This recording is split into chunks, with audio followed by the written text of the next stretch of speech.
आवाज सबको आ रही होगी? वीडियो वाले बच्चों बोल दो।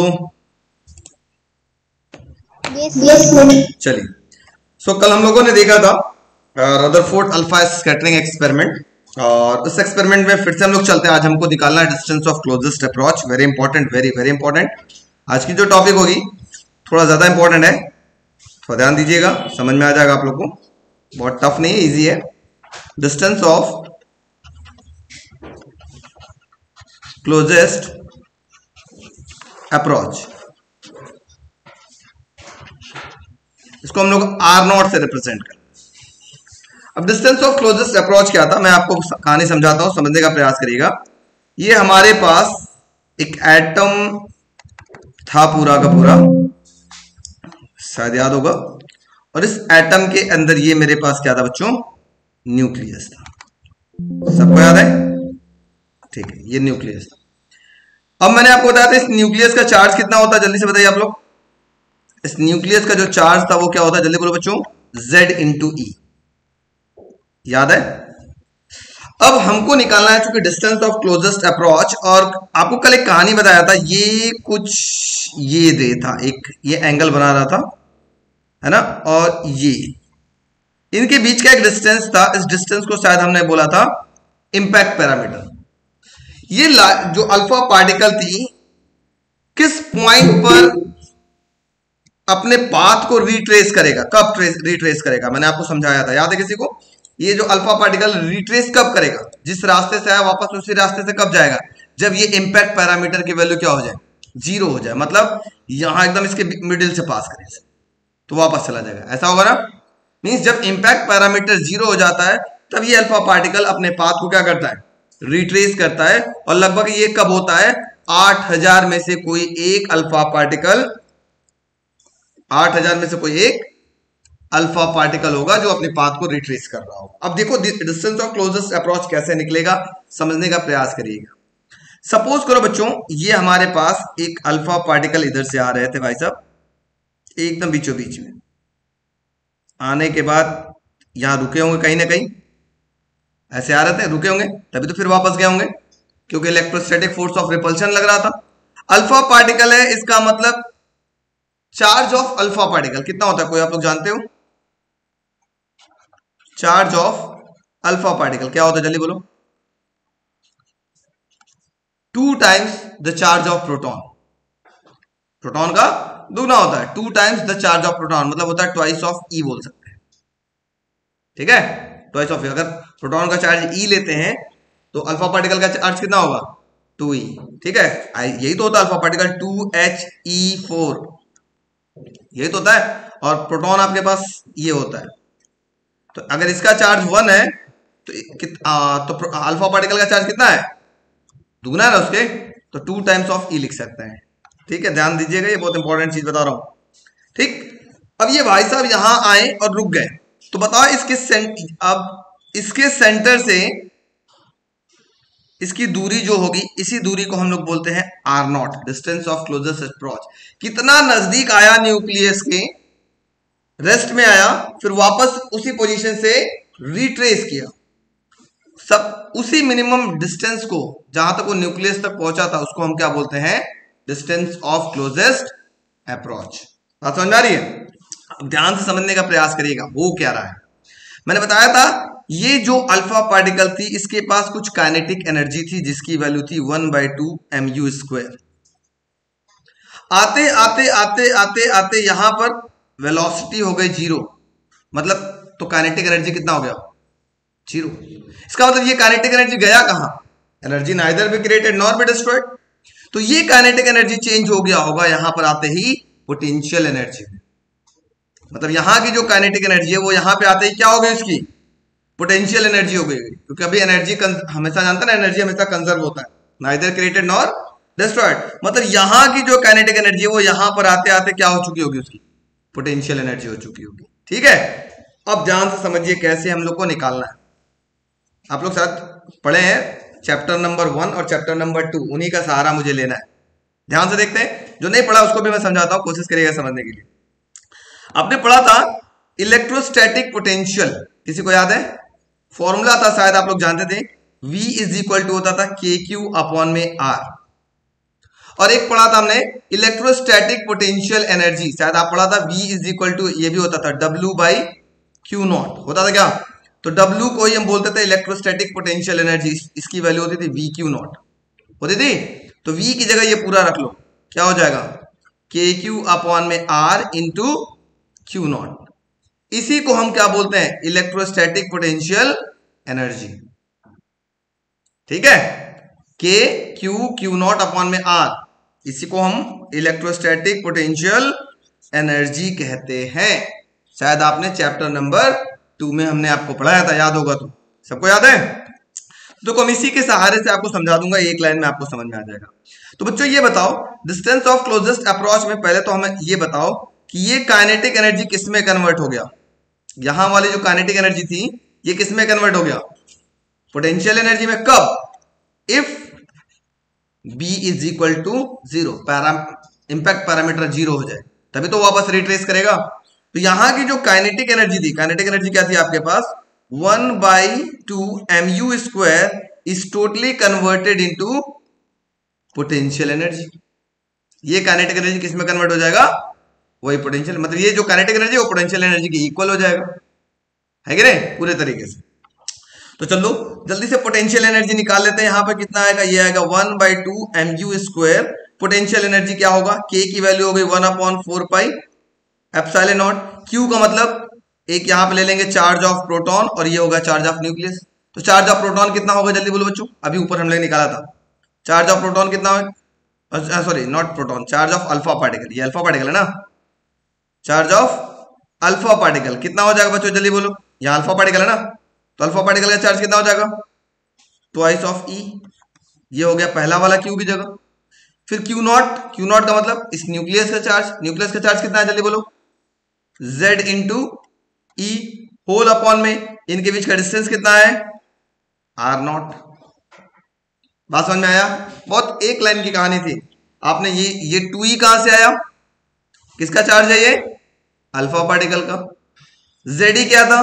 किसका चार्ज है ये? न्यूक्लियस का। अपॉन में इनके बीच का जो डिस्टेंस है, इसी को तुम बोलते हैं डिस्टेंस ऑफ क्लोजेस्ट अप्रोच। इसी आर नॉट को निकालना है। तो जल्दी से बताओ बच्चों, आर नॉट बराबर क्या आएगा? जल्दी बोलो। तो हो जाएगा ट्वाइस ऑफ, ऊपर देखो, Z E square whole upon में 4 pi epsilon not 1/2 mu square. This expression is known as the expression for distance of closest approach. 200% guarantee के साथ इसका चांस है इस बार बोर्ड एग्जाम में आने का। Very very very very very important. बात समझ में आ गई कि नहीं आई? वीडियो वाले बच्चों आई कि नहीं? बोलो जल्दी। Yes sir. सबको आ गया? बहुत इजी था, बहुत ज्यादा टफ नहीं है। चलिए लिख लेते हैं, इसका हेडिंग लिख लीजिएगा पहले। डिस्टेंस ऑफ क्लोजेस्ट अप्रोच होता क्या है, हेडिंग लिख लीजिएगा, उसके बाद इसको डिराइव करिएगा। लिखिए, the minimum distance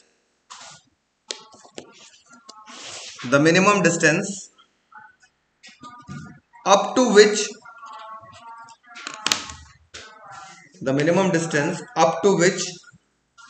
an energetic alpha particle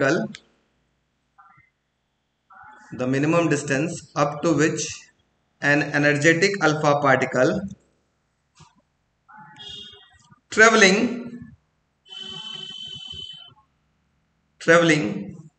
directly towards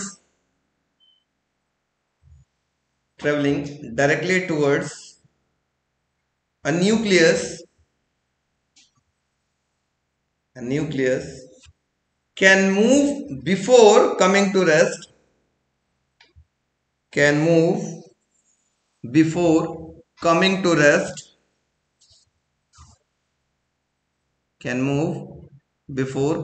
rest and then retracing its path is known as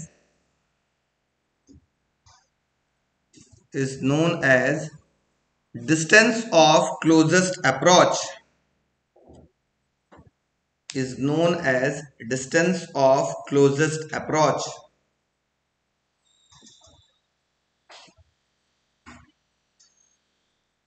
चलिए नेक्स्ट हेडिंग लिखिएगा, expression for distance of closest approach. इसमें एक लाइन ऊपर पहले जोड़ लीजिएगा, उसके बाद छापिएगा पूरा।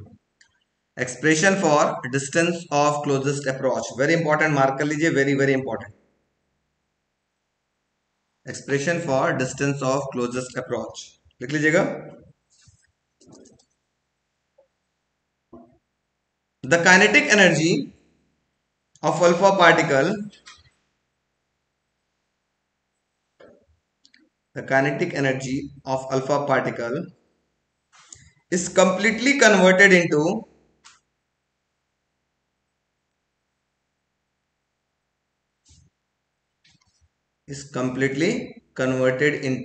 potential energy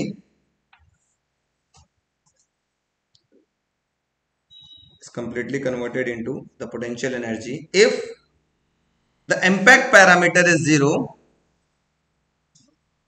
if the impact parameter is zero,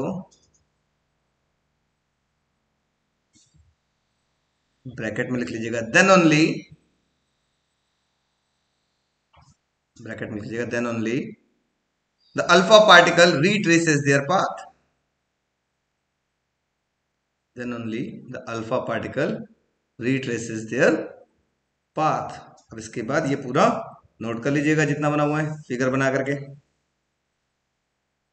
तो नेक्स्ट हेडिंग बच्चों आप लोग लिखिएगा, postulate of Rutherford atomic model, postulates of Rutherford atomic model.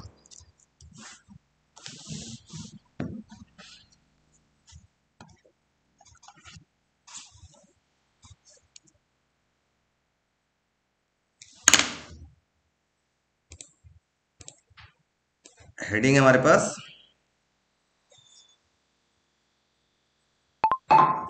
Postulates of Rutherford atomic model. ठीक है बच्चों, लिखिएगा पोस्टुलेट्स इनके। आप लोग केमिस्ट्री में जो पढ़े सेम पोस्टुलेट, कोई नया चीज नहीं पढ़ा रहा हूं, ठीक है, घबराने की कोई बात नहीं, सर कोई नया पढ़ा रहे हैं। याद है किसी को, आपने पढ़ा होगा शायद केमिस्ट्री, इसमें पहला पोस्टुलेट क्या था,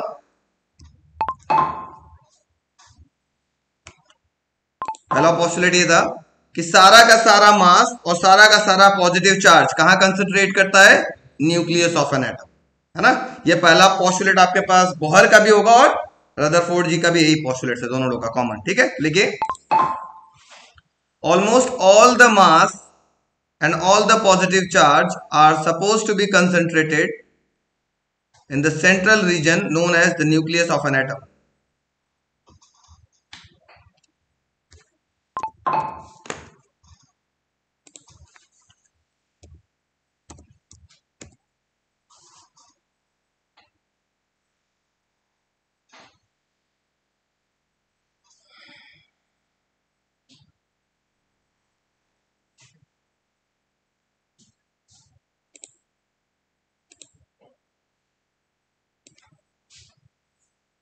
हो गया, almost all the mass and all the positive charge are supposed to be concentrated in the central region known as the nucleus of an atom। Second point, चला जाए नेक्स्ट वीडियो लो बच्चों। Yes sir. देखिएगा second point, the size of nucleus is extremely small।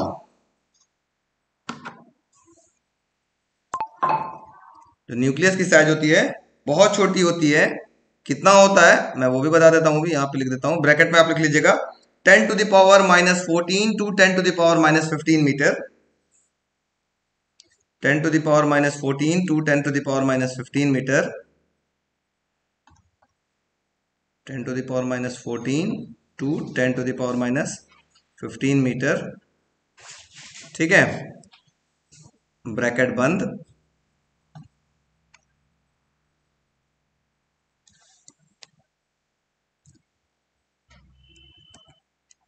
क्या क्या होता रहता है,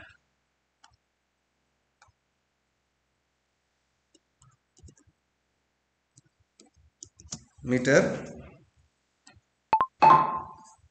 as compared to the size of atom।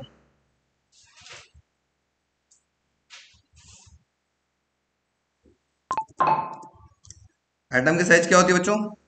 ये होती है लगभग 10⁻⁻10 मीटर, डायमीटर जो इसका होता है, इसका जो डायमीटर होता है लगभग होता है 10⁻⁻10 मीटर। ठीक है, मतलब एटम की अपेक्षा न्यूक्लियस की जो साइज होती है कैसी होती है? बहुत छोटी होती है। ध्यान रखिएगा, बहुत इंपॉर्टेंट है, जब भी आपको अगर न्यूक्लियस की साइज निकालने की बात करेगा तो उसका रेंज कितना आना चाहिए? 10⁻⁻14 से 10⁻⁻15 में ही होना चाहिए, इससे इतना छोटा ना इससे बड़ा। चलिए third point, third postulates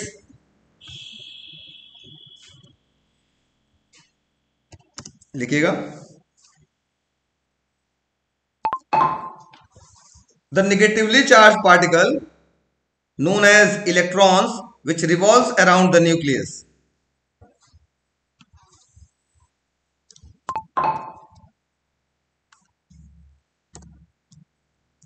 The negatively charged particle known as electron which revolves around the nucleus.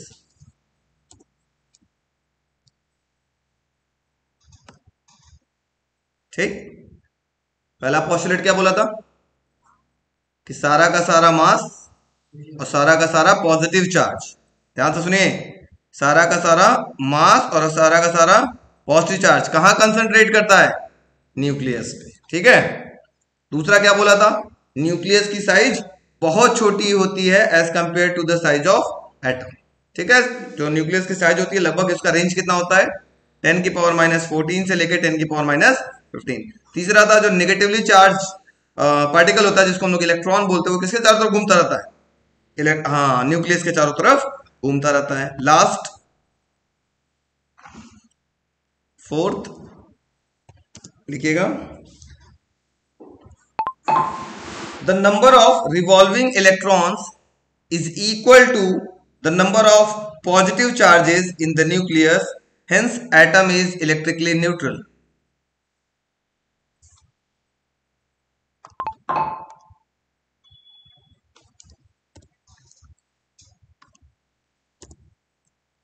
The number of revolving electron is equal to the number of positive charges in the nucleus, hence atom is electrically neutral. समझ में आ रहा है? मतलब जितने positive charge, जितने electron होंगे उतने ही positive charge होंगे, टोटल इन द होल क्या होगा? पूरा एटम कैसे होंगे? उसको न्यूट्रल बोला जाता है। ठीक है, न्यूट्रल मतलब जितने पॉजिटिव उतने नेगेटिव, तो न्यूट्रल ही तो हुए। ये चारों पोस्टुलेट्स आपको दिमाग में रहने चाहिए, 1 2 3 and 4।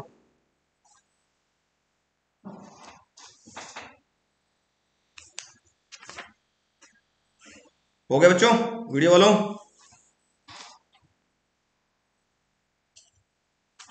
Yes yes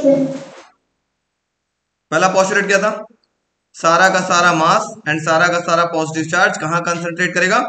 central region known as nucleus of an atom. दूसरा point, size of nucleus is very very small as compare to the size of atom. Range कितना होता है न्यूक्लियस की?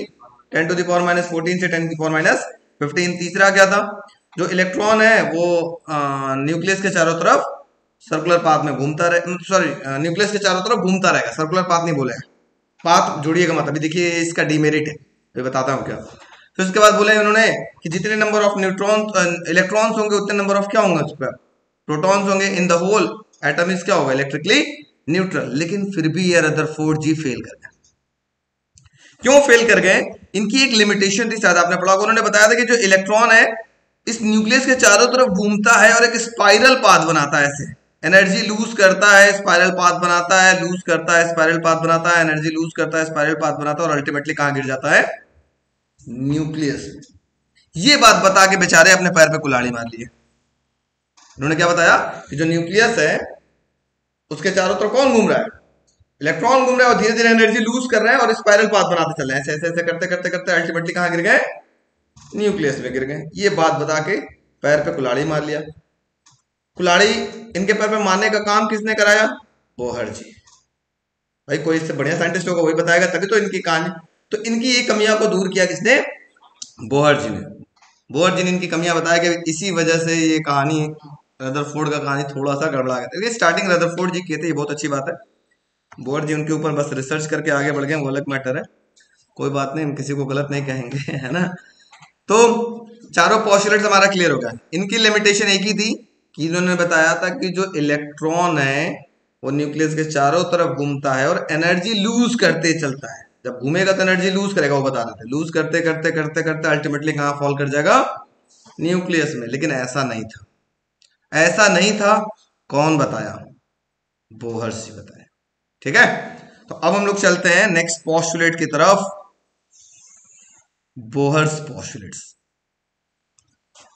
ठीक है, very important, very important, very very very very very important. चलिए लिखिएगा, next heading Bohr's postulates. Postulates of, ऐसे लिख लेना, postulates of Bohr's atomic model.